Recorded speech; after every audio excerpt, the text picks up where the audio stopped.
আসসালামু আলাইকুম বন্ধুরা। একজন ইউএফসি ফাইটার যে কিনা নিজের রিটায়ারমেন্টের পরে একটা ক্লাবের বাউন্সার হিসেবে যোগদান করে এবং তারপর তার জীবনে ঘটে যায় এমন ভয়ঙ্কর কিছু ঘটনা যেটা আপনার মাথা ঘুরিয়ে দেবে। তো চলুন, বেশি কথা বলবো না, সরাসরি গল্পে চলে যাব। গল্পের শুরুতে আমরা কার্টার নামের একজন ফাইটারকে দেখতে পাই যে কিনা একটা ক্লাবের ভেতরে আন্ডারগ্রাউন্ড ফাইটিং করছিল। ঠিক এমন সময় ফ্র্যাঙ্কি নামের একজন মেয়ে কার্টারকে খুঁজতে খুঁজতে এই ক্লাবে পৌঁছে যায়। সে কার্টারকে আগে থেকে চিনত না, তাই উপস্থিত বারটেন্ডারকে সে কার্টারের ব্যাপারে জিজ্ঞাসা করে। বারটেন্ডার ফ্র্যাঙ্কিকে দেখিয়ে দেয় যে লড়াই করতে থাকা ছেলেটার নামই হলো কার্টার। ফ্র্যাঙ্কি মনে মনে দোয়া করতে থাকে যেন কার্টারই সেই লোক হয় যাকে সে খুঁজে চলেছে। এদিকে আমরা ক্লাবের বাইরে একজন রহস্যময় মানুষকে গাড়ির ভেতরে বসে থাকতে দেখি, আর ওদিকে কার্টার একের পর এক অপোনেন্টকে মেরে নিজের শক্তি প্রদর্শন করতে থাকে। আর তখনই আমরা দেখতে পাই যে ক্লাবের বাইরে থাকা সেই রহস্যময় লোকটা ক্লাবে ঢুকে পড়েছে। সে সরাসরি ফাইটিং রিংয়ের ভেতরে চলে আসে, আর এখানে আমরা জানতে পারি যে এই লোকটা আসলে খুবই ফেমাস একজন ইউএফসি ফাইটার ডেলটন ছিল। সে এসেছিল কার্টারের সাথে ফাইট করতে, কিন্তু কার্টার ডেলটনকে দেখেই ভয় পেয়ে যায়। সে জানতো যে ডেলটনের সাথে ফাইট করা মানে নিজের মৃত্যুকে দাওয়াত দেয়া, তাই সে ডেলটনকে উল্টাপাল্টা কথা বলতে বলতে রিং থেকে বেরিয়ে যায়। তো যাই হোক, এইসব কাহিনী শেষ করে ডেলটন যখন বাড়ি যাবার জন্য বেরিয়েছিল তখনই একজন ছিনতাইকারী ডেলটনকে ছুরি ধরে জিম্মি করে তার থেকে টাকা পয়সা চাইতে থাকে। কিন্তু ডেলটন একদমই ভয় পায় না, আর এমন নির্ভীকতা দেখে ছিনতাইকারী তার মুখের দিকে তাকাতেই এতটাই ভয় পেয়ে যায় যেন সে ভূত দেখে ফেলেছে। স্বাভাবিকভাবেই ছিনতাইকারী সেখান থেকে পালিয়ে যায়। আর এখন ফ্র্যাঙ্কি নামের সেই মেয়েটা চলে এসেছিল ডেলটনের পিছু পিছু। সে তাকে বলে যে আমি এখানে এসেছিলাম একজন শক্তিশালী মানুষকে খুঁজতে। তুমি তো আমার ধারণার চেয়েও এত বেশি শক্তিশালী যে ক্লাবের সেরা ফাইটারও তোমার সাথে লড়াই না করেই পালিয়ে যায়। কিন্তু ডেলটন তার কথাতে কান না দিয়ে নিজের শরীরের ক্ষততে মলম লাগাতে থাকে। এইসব কিছু দেখে ফ্র্যাঙ্কি নিজের সমস্যার কথা ডেলটনকে জানায়। সে বলে যে আসলে আমার নিজেরও এমন একটা ক্লাব রয়েছে, কিন্তু সেখানে প্রায়শই বখাটে ছেলেপেলেরা এসে ঝগড়া মারামারি করে আমার অনেক জিনিস নষ্ট করে ফেলে। আমি যেই বাউন্সারদেরকে রেখেছি তারা ওই ছেলেদেরকে কন্ট্রোলই করতে পারে না, তাই আমি তোমার মতো শক্তিশালী কাউকে খুঁজছি। কিন্তু ডেলটন বলে যে আমি তোমার কাজে একদমই আগ্রহী নই, তুমি বরং কার্টারের সাথেই যোগাযোগ করো। কিন্তু মেয়েটা তবুও ডেলটনকে নিজের কার্ড দিয়ে বলে যে প্লিজ একবার আমার ব্যাপারটা ভেবে দেখো, যদি সিদ্ধান্ত পরিবর্তন করো তাহলে অবশ্যই কল করো। তো এইসব কিছু শেষ করে ডাল্টন একটা ফুয়েল স্টেশনে চলে যায়, আর ক্লান্ত হয়ে সেখানে গাড়ির ভেতরে ঘুমিয়ে পড়ে। কিন্তু একজন পুলিশ অফিসার এসে তাকে ডেকে তুলে এখান থেকে চলে যেতে বলে। আর তখনই ডাল্টনের কি যেন মনে পড়ে, আর সে তার গাড়িটা নিয়ে রেল লাইনের মাঝ বরাবর দাঁড় করিয়ে দেয়। দূর থেকে একটা ট্রেন এই লাইনেই ছুটে আসছিল। আর এইসব কিছু দেখে ডাল্টন একদম শেষ মুহূর্তে নিজেকে বাঁচাতে গাড়ি সরানোর চেষ্টা করে, কিন্তু ততক্ষণে অনেক দেরি হয়ে গিয়েছিল। ট্রেনের ধাক্কায় ডাল্টনের গাড়ির এক অংশ ধ্বংস হয়ে যায়। ডাল্টন এই ঘটনার পরে কোনো রকমে নিজের ট্রমা কাটিয়ে সে সিদ্ধান্ত নেয় যে ফ্র্যাঙ্কি নামের সেই মেয়েটাকে সে সাহায্য করবে। তাই পরদিনই সে রওনা দেয় ফ্লোরিডা শহরের উদ্দেশ্যে। সেখানে গিয়ে বেশ কিছুক্ষণ খোঁজাখুঁজি করে সে ফাইনালি পৌঁছে যায় ফ্র্যাঙ্কির সেই রোড হাউস ক্লাবে, যেখানে ঢুকতেই লারা নামের একজন বারটেন্ডারের সাথে তার পরিচয় হয়। তাছাড়াও সেখানে ডাল্টনকে দেখে বিলি নামের এক ছেলে অনেক খুশি হয়ে যায়, কারণ সে ডাল্টনের অনেক বড় ভক্ত ছিল। সেদিন ডাল্টন ওই ক্লাবে বসে চা কফি খেতে খেতে এই শহরের অনেক প্রশংসা করে। তার তো বিশ্বাসই হচ্ছিল না যে এই শান্ত সুন্দর শহরে এই ক্লাবেও মারামারি হতে পারে। কিন্তু যখনই সন্ধে নামে তখনই এই ক্লাবের পরিবেশ ধীরে ধীরে অশান্ত হতে শুরু করে। একের পর এক ছেলেরা মাতাল হয়ে মারামারি হাতাহাতি করতে থাকে।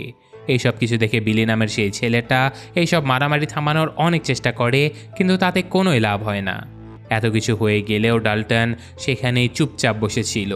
কিন্তু তখনই আবার ডেল নামের একজন গুন্ডা তার দলবল নিয়ে এই ক্লাবে ঢুকে পড়ে। ডেলকে দেখে ক্লাবের সকল কাস্টমারেরা এখান থেকে বেরিয়ে যায়। বিলি কোনোভাবেই পরিস্থিতি নিয়ন্ত্রণ করতে পারে না, তাই ফাইনালি ডাল্টন পরিস্থিতি শান্ত করার জন্য ডেলের কাছে এসে তাকে বলে, চলো আমরা বাইরে যাই, ঝামেলাগুলো সব মিটিয়ে তারপর না হয় ক্লাবে ঢুকি। কিন্তু ডেল ডাল্টনের কথার ধারে ধারে না, তাই ডাল্টনও চুপচাপ ক্লাব থেকে বেরিয়ে ডেলের বাইকের দিকে যেতে থাকে, যেটা দেখে ডেল তার লোকদেরকে নিয়ে বাইরে বেরিয়ে আসে। আর আবারও ডাল্টন তাদেরকে ঝামেলা না করে এখান থেকে চলে যেতে বলে। কিন্তু ডেল বারবার তাকে লড়াইয়ের জন্য উস্কে দিতে থাকে। তাই ফাইনালি ডাল্টন রেগে গিয়ে ওদের সবাইকে মেরে আবারও ওয়ার্নিং দেয় এখান থেকে চলে যেতে। কিন্তু ডেল মার খেয়েছিল বলে সে আবারও ডাল্টনের উপরে হামলা করে দেয়। তাই এবার ডাল্টন ওদের সবাইকে মেরে হাড় হাড্ডি সব ভেঙে দেয়। তারপর সে নিজেই ফ্র্যাঙ্কির গাড়িতে করে ডেল এবং তার লোকদেরকে হাসপাতালে নিয়ে যায়। সেখানে ডেলকে ভর্তি করিয়ে ডাল্টন যখন চলে আসছিল তখনই এলি নামের একজন ডক্টর এইসব ঝামেলা দেখে বিরক্ত হয়ে ডাল্টনকে বলে, রোজ রোজ এইসব মারামারি দেখে আমি ক্লান্ত, আমি পুলিশকে সব কিছু জানিয়ে দেব। যে কথাটা শুনে ডাল্টন হাসতে হাসতে বলে যে আপনার কি মনে হয় পুলিশ যদি নিজের কাজ ঠিকমতো করতো তাহলে এইসব হতো? এলি বুঝে যায় যে পুলিশ আসলেই কিছুই করতে পারবে না। তাই সে ডাল্টনকে ভেতরে নিয়ে গিয়ে তার শরীরের ক্ষতগুলো ব্যান্ডেজ করে দেয়। এরপর ডাল্টন সেই ক্লাবে ফিরে আসলে ফ্র্যাঙ্কি তার এই অসাধারণ কাজ দেখে তাকে অনেক টাকা উপহার দেয়। তো যাই হোক, সেদিন রাতে ডাল্টন যখন ঘুমাতে গিয়েছিল তখনই সে স্বপ্নে তার পুরনো ইউএফসি ফাইটিংয়ের কিছু সিন দেখতে পায়। তো যাই হোক, এই শহরে ধীরে ধীরে ডাল্টন নিজেকে মানিয়ে নিচ্ছিল। আর এই কয়েকদিনে ডাল্টনের সাথে চার্লি নামের একটা মেয়ের খুবই ভালো বন্ধুত্ব হয়ে যায়। ডাল্টন জানতে পারে যে চার্লির মা অনেক আগে মারা গেছে আর তার বাবা দুটো চাকরি করে কোনো রকমে তাদের সংসার চালাচ্ছে। চার্লি এই বইয়ের দোকানটা চালিয়ে তার পরিবারকে কিছু হেল্প করার চেষ্টা করছে।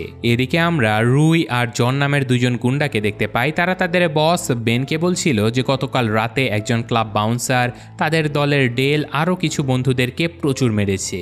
কথাটা শুনে বেন প্রচণ্ড রেগে যায়। সে সম্পূর্ণ রোড হাউসটাকেই ধ্বংস করে দেবার সিদ্ধান্ত নেয়। এদিকে আমরা আবারও সেই ক্লাব দেখতে পাই যেখানে বেশ কয়েকজন গুন্ডা আবারও ঝামেলা শুরু করে দিয়েছিল। এবার ডাল্টন এইসব সামলানোর দায়িত্ব বিলিকে দিয়ে দেয়। ছেলেটা বেশ ভালোভাবেই গুন্ডাদের মোকাবেলা করছিল, কিন্তু এক গুন্ডা ছুরি বের করতেই বিলিকে বাঁচাতে সেখানে ডাল্টন চলে আসে। তারা দুজন মিলে আবারও গুন্ডাদেরকে মেরে এখান থেকে তাড়িয়ে দেয়। আর তাছাড়াও ডাল্টন বিলিকে বিভিন্নভাবে ট্রেনিং দিয়ে আরও শক্তিশালী করে তুলেছিল। এছাড়াও ডাল্টন সেই এলাকাতে রিফ নামের একজন ছেলের সাথে পরিচিত হয়, যে কিনা নিজেও একজন বক্সার ছিল। ডাল্টন তাকে অনুরোধ করে যে তাদের সাথে তাদের ক্লাবের বাউন্সার হবার জন্য। রিফ রাজিও হয়ে যায়। আর সেদিন রাতে রিফ এবং বিলি একসাথে বেশ কয়েকজন গুন্ডাদের মোকাবেলা করে। কিন্তু সেখানে আরেকটা ছেলে লারার কাছে ফ্রিতে মদ নেবার জন্য তাকে বিভিন্নভাবে বিরক্ত করতে থাকে। এসব কিছু দেখে ডাল্টন সেখানে এসে ছেলেটাকে ক্লাব থেকে বাইরে বের করে দেয়। কিন্তু বাইরে যেতে ডাল্টন দেখতে পায় যে ডেল তার সাথে আরও কিছু গুন্ডা নিয়ে ক্লাবের বাইরে এসেছিল। আর ডেল দূর থেকেই ডাল্টনকে বলে, তোকে আমি দেখে নেব, তোর কোনো ক্ষমা নেই। তো যাই হোক, পরদিন সকালে ডাল্টন যখন একটা রেস্টুরেন্টে খাবার খাচ্ছিল তখনই তার সাথে দেখা হয় এলি নামের সেই ডক্টর মেয়েটার। ডাল্টন তাকে জিজ্ঞাসা করে, আচ্ছা এই শহরের লোকেরা এত উগ্র কেন? এরা সবসময় যেন মারামারি করার জন্য প্রস্তুত হয়েই থাকে। এলি তাকে বুঝাতে থাকে যে সম্প্রতি এই এরিয়াতে এইসব অবৈধ কাজ একটু বেড়ে গেছে, কিন্তু এইসব কিছু বুঝাতে গিয়েই এলি যেন ডাল্টনকে পছন্দ করে ফেলে। তো যাই হোক, সেদিন রাতে ডাল্টন যখন ফ্র্যাঙ্কির সাথে গল্প করছিল তখনই ফ্র্যাঙ্কি তাকে জানায় যে এই ক্লাব তার চাচা প্রতিষ্ঠা করেছিল। তার মৃত চাচার ছবিও সে ডাল্টনকে দেখায়। এছাড়াও ডাল্টনের এত ভালো কাজের জন্য ফ্র্যাঙ্কি তাকে অনেক টাকাও দিয়ে দেয়। টাকাগুলো নিয়ে ডাল্টন যখন নিজের বোটের দিকে যাচ্ছিল তখনই পেছন থেকে একটা গাড়ি তাকে ধাক্কা দেবার চেষ্টা করে। আসলে ডেল এসেছিল এই গাড়ি দিয়ে আঘাত করে ডাল্টনকে মেরে ফেলতে, কিন্তু ডাল্টন কোনো রকমে তার সাথে হাতাহাতি করতে গিয়ে নিচে পানিতে পড়ে যায়। তবুও কোনো রকমে সাঁতার কেটে ডাল্টন কিনারা অবধি পৌঁছেও যায়, কিন্তু সেখানে অলরেডি ডেল বন্দুক নিয়ে ডাল্টনের অপেক্ষা করছিল। এখানে আবারও তাদের মধ্যে মারামারি শুরু হয়ে যায়, কিন্তু বরাবরের মতোই ডাল্টন ডেলকে মারতে মারতেই তাকে বুঝাতে থাকে এইসব ঝামেলা আর না বাড়াতে। কিন্তু ডেল তো কোনো কথাই শুনছিল না। আর ঠিক তখনই হঠাৎ পানি থেকে একটা কুমির এসে ডেলকে জ্যান্ত গিলে খেয়ে ফেলে। তো পরদিন সকালে ডাল্টন যখন এইসব ব্যাপার নিয়ে চিন্তায় পড়ে গিয়েছিল তখনই একজন জেলে ডাল্টনকে বলে, আমার মনে হয় ডেল এই এলাকাতে মাদক মাফিয়ার দেখাশোনা করত। কথাটা শুনে ডাল্টন আরও চিন্তায় পড়ে যায়, কারণ এমনটা হলে ডেলের পেছনে আরও পাওয়ারফুল লোক থাকবে যারা আরও বেশি ঝামেলা করতে পারে। তাই সে শিওর হবার জন্য চার্লির লাইব্রেরিতে চলে যায়। সেখানে সে এই এলাকার মাদক মাফিয়া সম্পর্কে অনেক রিসার্চ করে, কিন্তু সে কোনো তথ্য পায় না। এরপর ডাল্টন যখন বাড়ি ফিরছিল তখনই বেনের পাঠানো কয়েকজন গুন্ডা বন্দুক দেখিয়ে ডেলের ব্যাপারে তাকে জিজ্ঞাসা করছিল। কিন্তু ডাল্টন একদমই ভয় না পেয়ে সেই গুন্ডার হাত ভেঙে তার বস বেনকে ওয়ার্নিং দিয়ে বলে যে তোর বসকে বলে দিস যে ভুল লোকের সাথে ও পাঙ্গা নিয়েছে, এখন এইসব কিছু বন্ধ করে দিতে বল, নয়তো কাউকে আমি বাঁচতে দেব না। কথাগুলো শুনে আরেকজন গুন্ডা ভয়ে ভয়ে সেখানে আসলে ডাল্টন তাকে বলে যে তোর বসের যদি সাহস থাকে আজ সন্ধ্যায় ওকে আমার সাথে দেখা করতে বলিস। এরপর ডাল্টন সোজা ফ্র্যাঙ্কির কাছে গিয়ে জিজ্ঞাসা করে যে তোমার এই ক্লাবে এত ঝামেলা কেন হয়, সব গুন্ডাদের নজর এখানেই কেন পড়ে। ফ্র্যাঙ্কি এই ব্যাপার নিয়ে তাকে বিস্তারিত কিছু তো বলেই না, উল্টে এইসব কিছু নিয়ে ভাবতেও নিষেধ করে দেয়। পরিস্থিতি এমন দেখে ডাল্টনের মনে অনেক সন্দেহ হতে থাকে। এদিকে ডাল্টনের হাতে মার খেয়ে সেই দুই গুন্ডা চলে যায় তাদের বস বেনের কাছে, আর তারা যখন বেনকে ডাল্টনের ব্যাপারে সব কিছু খুলে বলে তখন সে প্রচণ্ড রেগে যায়। আর তাছাড়াও তখনই আবার বেনের বাবা জেরল্ড তাকে ফোন করে, কিন্তু বেন এখন এতটাই রেগে আছে যে সে তার বাবার সাথে কথা না বলেই নিজের ফোন সমুদ্রে ফেলে দেয়। তো যাই হোক, এরপর সিন চেঞ্জ হলে আমরা নক্স নামের এক সাইকোকে দেখতে পাই যে কিনা এইমাত্র তার গার্লফ্রেন্ডের হাজব্যান্ডের হাতে পরকীয়া করার সময় হাতে নাতে ধরা পড়েছে, আর নক্স ওই অবস্থাতেই কাপড় ছাড়া শহরের মধ্যে হেঁটে বেড়াচ্ছিল। তখনই বেনের বাবা জেরল্ড নক্সকে ফোন করে তার ছেলে বেনকে শায়েস্তা করা আর বেনের সমস্যা সমাধান করার কাজ তাকে দিয়ে দেয়। নক্স খুশি খুশি সেই কাজটা করতে রাজি হয়ে যায়। এদিকে সকাল সকাল ডাল্টন খেয়াল করে যে ডক্টর এলি একটা পুলিশ বোট নিয়ে এসেছে তার সাথে দেখা করতে।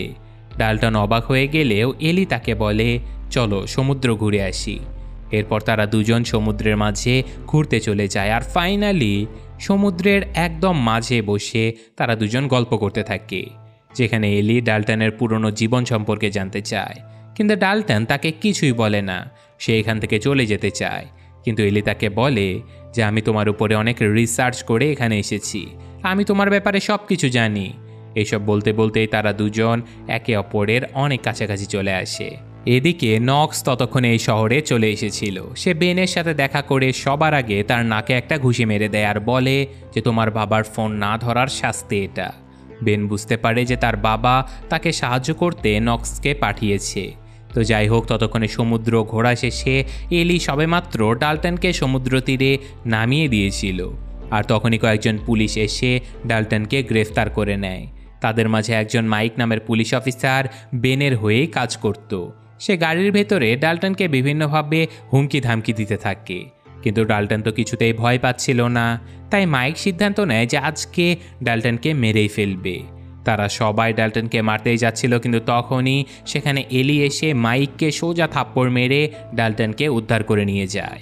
আর পথিমধ্যে এলি ডাল্টনকে বলে যে মাইক আসলে আমার বাবা, উনি আগে বেনের বাবা জেরল্ডের হয়ে কাজ করতেন আর এখন বেনের হয়ে কাজ করেন। আমি আমার বাবার এইসব কাজের জন্য আমার মাকে নিয়ে আলাদা বসবাস করি। আর ডাল্টনের এইসব ঝামেলা দেখে এলি তাকে বলে যে তোমার উচিত এই শহর ছেড়ে চলে যাওয়া। এইসব কথা শুনে ডাল্টন অনেক হতাশ হয়ে ক্লাবে চলে আসে, আর এখানেই তার জন্য বেন অপেক্ষা করছিল, যে কিনা ডাল্টনের পাশে বসে তাকে তার লাস্ট ইউএফসি ম্যাচের ভিডিওটা দেখাতে থাকে, যেখানে ডাল্টনের প্রতিপক্ষ বক্সার ম্যাচটা জিতে গিয়েছিল। এই জন্য ডাল্টন রেগে গিয়ে সেই বক্সারকে এতটাই মেরেছিল যে বেচারা বক্সিং রিংয়ের ভেতরেই মারা যায়। আর ওই ঘটনার পর থেকে ডাল্টন বক্সিং বাদ দিয়ে দিয়েছিল। এরপর বেন ক্লাব থেকে বাইরে চলে যায় আর নক্সকে অর্ডার দেয় এই ক্লাব ধ্বংস করে দিতে। যথারীতি নক্স ক্লাবের ভেতরে এসে ভাঙচুর শুরু করে দেয়, আর বেচারা বিলি আর রিফ দুজন মিলে তাদের মোকাবেলা করতে থাকে, কিন্তু তারা কিছুতেই পেরে ওঠে না। এইসব কিছু দেখেও সেখানে ডাল্টন চুপচাপ বসে থাকে, আর এইসব দেখে নক্স বারবার ডাল্টনকে মারামারি করার জন্য উস্কে দিতে থাকে। ডাল্টন মারামারি করতে না চাইলেও নক্সের কথা শুনে ফাইনালি সে লড়াই করতে নামে আর নক্সকে মারতে মারতে তাকে ক্লাব থেকে বের করে দেয়। আর এমন মারামারির খবর পেয়ে সেখানে পুলিশ পৌঁছে যায়। নক্স সাথে সাথে মারামারি থামিয়ে দেয় আর ডাল্টনকে নিতে সেখানে এলি চলে আসে, কিন্তু ডাল্টন এলির সাথে না গিয়ে নিজের বোটের দিকে যেতে থাকে। সে এখন এই শহর ছেড়ে চলে যাবার সিদ্ধান্ত নেয়, তাই তাকে আটকাতে সেখানে ফ্র্যাঙ্কি চলে আসে। সে ডাল্টনের কাছে অনেক কথা লুকানোর জন্য ক্ষমা চাইতে থাকে। আসলে বেন তার এই ক্লাবটা দখল করে নিতে চায়, সে এখানে একটা রিসোর্ট বানাতে চায় এই জন্য, আর এই জন্যই প্রতিদিন এই ক্লাবে এত গুন্ডাদের মারামারি হয়।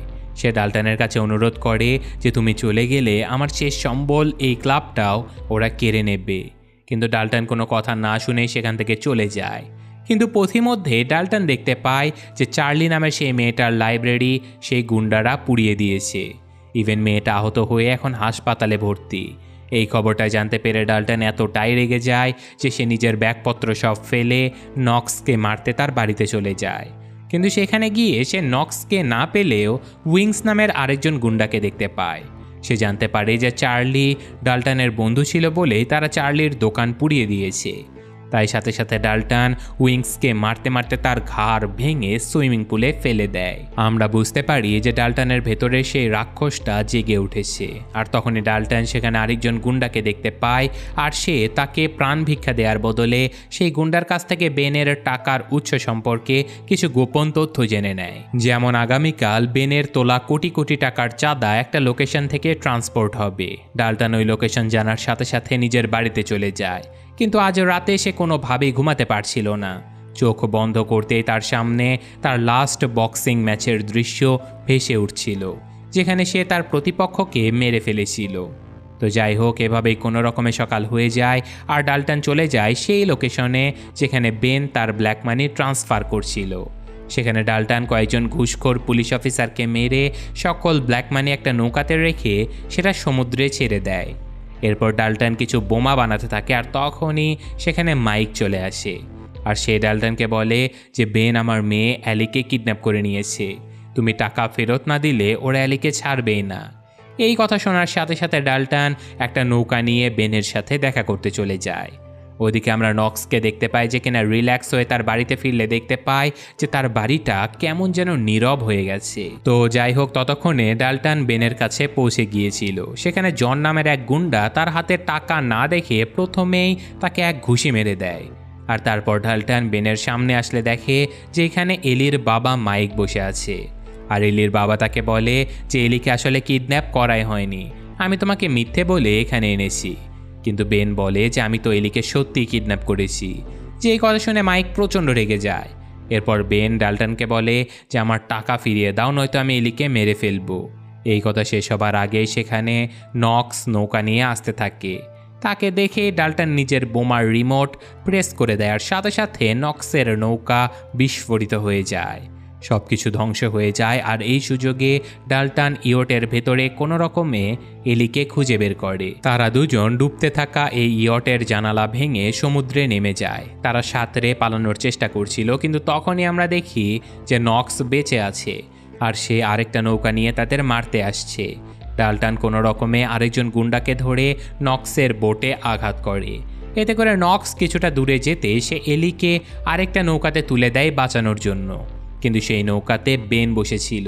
সে দ্রুত এলিকে নিয়ে তার নৌকাতে করে পালাতে থাকে। আর তখনই আবারও নক্স চলে আসে ডাল্টনকে মারতে।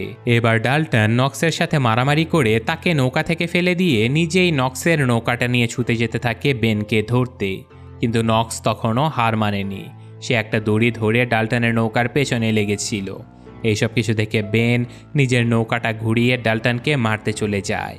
আর সাথে সাথে ডাল্টন লাফিয়ে বেনের নৌকাতে চলে যায়। এবার সে বেনকে মারতেই যাচ্ছিল, কিন্তু তখনই এলি বলে যে নৌকা থেকে লাফিয়ে পড়ো, নয়তো এই নৌকা তীরে গিয়ে আঘাত করবে।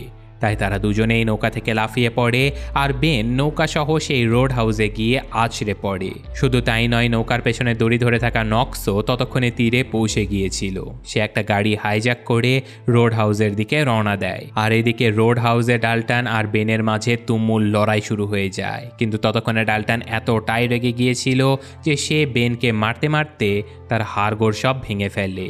আর তখনই সেখানে গাড়ি নিয়ে নক্স হাজির হয়ে যায়। যথারীতি নক্স আর ডাল্টনের মাঝে তুমুল লড়াই শুরু হয়ে যায়। তারা কেউ হার মানছিল না। নক্স একটা কাঠের টুকরো দিয়ে ডাল্টনকে আঘাত করে। সে ডাল্টনকে মারতেই যাচ্ছিল, কিন্তু তখনই বেন নক্সকে ডেকে বলে যে তোমার সবচেয়ে বড় কাজ হলো আমাকে বাঁচানো, আমাকে আগে হাসপাতালে নাও। কথাটা শুনে নক্স এতটাই রেগে যায় যে সে নিজেই বেনকে মেরে ফেলে। তারপর সে ডাল্টনকে মারতেই যাচ্ছিল, কিন্তু তখনই সুযোগ বুঝে ডাল্টন নক্সের কিডনিতে ছুরিকাঘাত করে তাকে সেখানেই মেরে ফেলে। আর ফাইনালি ধ্বংসলীলা শেষ হলে সেখানে অ্যালি আর তার বাবা মাইক চলে আসে। এত সব কিছু দেখে মাইক শুধু তাকে এটাই বলে যে তুমি এই শহর ছেড়ে চলে যাও, আমি এইসব দেখে নেব। আর যথারীতি এই ঘটনার পরে ডাল্টন এই শহর থেকে চলে যেতে থাকে। এলি, ফ্র্যাঙ্কি, চার্লি সবাই তাকে আটকানোর অনেক চেষ্টা করে, কিন্তু ডাল্টন সবাইকে ছেড়ে চলে যায় নিজের নতুন এক গন্তব্যে। আর এই ঘটনার সাথে সাথে গল্পটা এখানেই শেষ হয়ে যায়। তো কেমন লাগলো গল্পটা অবশ্যই কমেন্টে জানাবেন। আমি আজকের মতো বিদায় নিচ্ছি। আল্লাহ হাফেজ।